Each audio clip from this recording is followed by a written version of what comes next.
Hi, how's it going? I just wanted to go ahead and make sure that my mic's still working and all that good stuff. Um, right now, I'm actually going to be doing my speech, and I just wanted to go ahead and take this opportunity to go ahead and introduce myself. My name is Jason, and pretty much this is kind of go over some of the things as far as my timeline for the story of my life and my success.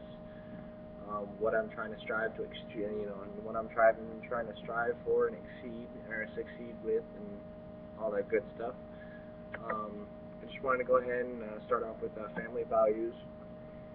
It took me a while to actually build a stability within my family, just to kind of, you know, make it so that I can actually have a family. It takes a lot of mental and emotional awareness on everybody's behalf to kind of make sure that we're all aware of what's going on.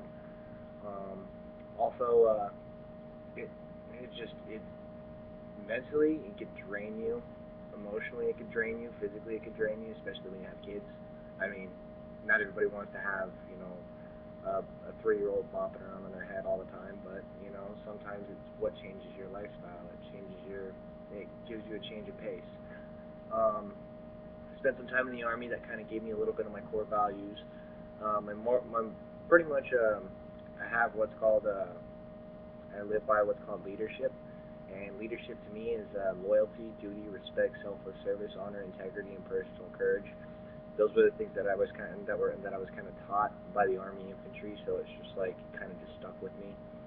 And essentially, these have kind of helped me progress through my life and made my life a lot easier. Um, it's stuff that I can pass on to my daughter and my soon-to-be other child, and my wife loves it too.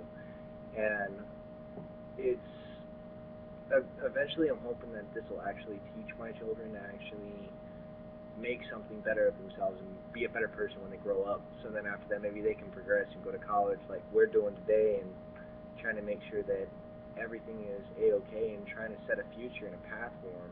So then after that, because they're our future, they're pretty much we're their idols and they're our legacy. Um, some of the goals that I set for my life right now, I simply just first off trying to start off and get done with school, so then after that I can move on to the next step and potentially start a career. So then after that I don't have to sit here and struggle on a day-to-day basis. Um, and to be quite honest, how I intend on achieving these goals, I'm just going to go ahead and push it. Just every day, no matter how much harder. It's just like one of those things. A job. What does it stand for? Just above broke. So you're just sitting there thinking to yourself, wow, okay, well, absolutely getting nowhere. So um, it's going to take time, patience, and perseverance. And once you get to that point, you'll eventually get there. And then after that, when you get there, it'll just be so much easier. And when you look back on it, it'll just be so much easier. And you'll be thinking to yourself, it really wasn't that hard. It really wasn't that long. And out of, like I said, I, potentially, essentially, I just want to go ahead and just make sure that I leave my legacy behind with my kids, and my legacy lives on through my kids. And I guess the only thing I could really ask you guys is, what do you want your legacy to be, and how do you want it to be? So only you can determine that. So with all that being said, I just want to tell you guys thank you for listening to my speech, and hope you guys. I'll see you guys in class. Have a good night.